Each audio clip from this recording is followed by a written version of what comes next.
Everything is gone, your job, your reputation, maybe even the people you love. You're standing in the rubble of your life, but you are still standing. Why? Because you've trained your mind, because you've armored your soul, because nothing can break you if you think like a Stoic. In a world obsessed with comfort, distraction, and constant validation, pain feels like failure. But the Stoics knew better. They knew pain was the training ground, adversity the teacher, and resilience a choice. You're about to discover how Marcus Aurelius, Epictetus, and Seneca became mentally indestructible, and how you can too. This isn't motivation. This is preparation. Chapter 1. The Stoic Mindset. Let's start with one truth. You don't control what happens. You only control how you respond. It's easy to nod at that, but the Stoics lived it. Marcus Aurelius, Emperor of Rome, lost children, fought plagues, wars, betrayals, and yet wrote in his journal, "The impediment to action advances action. What stands in the way becomes the way." He didn't say it to sound wise. He wrote it while the Roman Empire was bleeding, while he was exhausted, and still he ruled justly, calmly. Practical lesson. Next time something interrupts your day, a rude comment, a failure, a rejection, ask yourself, is this in my control or out of it? If it's out of your control, let it go. If it's in your control, act wisely. This mental shift is the root of Stoic power. Chapter 2. Pain is not your enemy. Most people try to avoid pain. The Stoics welcomed it, not masochistically, but strategically. Epictetus was born a slave. His master once twisted his leg during punishment. Epictetus warned him calmly, "If you keep twisting it, you'll break it." And the leg snapped. Epictetus didn't scream. He didn't curse. He just looked at him and said, "I told you." Why? Because Epictetus had already made peace with what he could not control: his body, his status, his suffering. He focused only on his mind. That was his fortress. Modern application.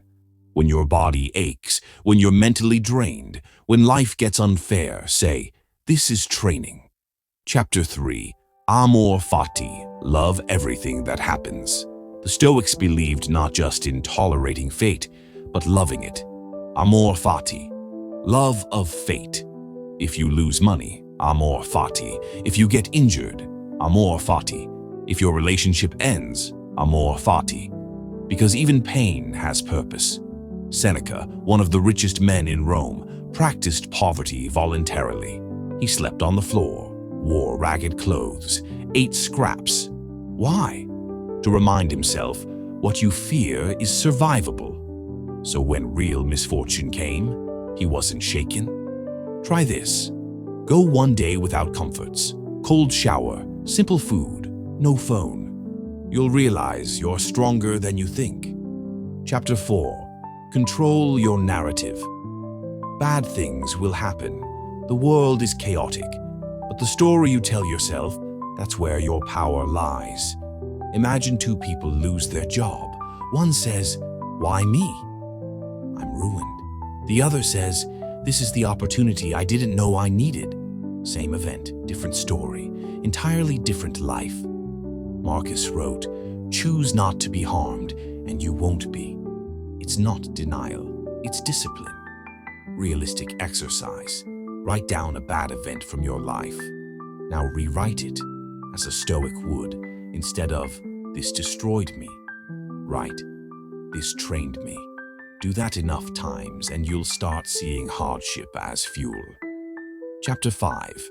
The Dichotomy of Control. The Stoics divided life into two zones: what you can control, your thoughts, actions, choices; what you can't, other people, the weather, your past. Epictetus said, "Happiness and freedom begin with a clear understanding of one principle. Some things are within our control, and some things are not." Practical habit. Every morning, list 3 things in your control today. 3 things not in your control. Then promise yourself you won't waste energy on the second list. Chapter 6. Memento Mori. Remember you will die. Nothing clarifies the mind like death. Memento Mori wasn't meant to depress, it was meant to free. Every moment is precious, every pain is temporary, every fear is exaggerated. Marcus Aurelius reminded himself, "You could leave life right now. Let that determine what you do, say, and think." Modern Stoic practice. Set a lock screen that says Memento Mori. Meditate for 60 seconds on your mortality. Ask, if today were my last day, how would I face this challenge? Suddenly, petty problems fade. Courage rises. Chapter 7. Real Stories of Unbreakable People. 1. James Stockdale, POW, Vietnam War. He read Epictetus before being captured. He was tortured for 7 years. He said, "I never lost faith in the end of the story. I knew I would prevail." He didn't just survive. He led, inspired others, lived Stoicism when it counted. 2. Viktor Frankl, Holocaust survivor. In Auschwitz, he realized, everything can be taken from a man but one thing, the last of the human freedoms, to choose one's attitude. He wrote Man's Search for Meaning after surviving hell. Both men proved, nothing can break you if you master your mind. Chapter 8. Stoic Practices for Everyday Resilience. Let's get practical. Daily Stoic Habits. Negative visualization. Imagine losing what you love, not to suffer, but to appreciate. Voluntary discomfort. Practice the discomfort to build tolerance. Journaling. Reflect on your actions and thoughts each night. Morning reflection. Prepare your mind for insults, delays, pain. Evening review. Ask, what did I do well? What can I improve? Chapter 9. Final realization. Here's the truth the Stoics lived by. You are not your circumstances. You are not your pain. You are your choices. The world can fall apart around you, but you don't have to fall apart with it. You have the power to endure, adapt, and rise. Not because life is easy, but because you are unbreakable. So the next time you get rejected, you lose someone, you feel worthless, say this out loud, nothing can break me, because I think like a Stoic. Now go, train your mind, harden your soul. The world won't get easier, but you will get stronger. If you found this video valuable, don't forget to give it a thumbs up. Leave a comment to share your thoughts. I'd love to hear from you. And if you're new here, make sure to hit that subscribe button and turn on the bell so you never miss an update. Share this video with someone who needs to hear this today. It might just change their life. Thank you for your support.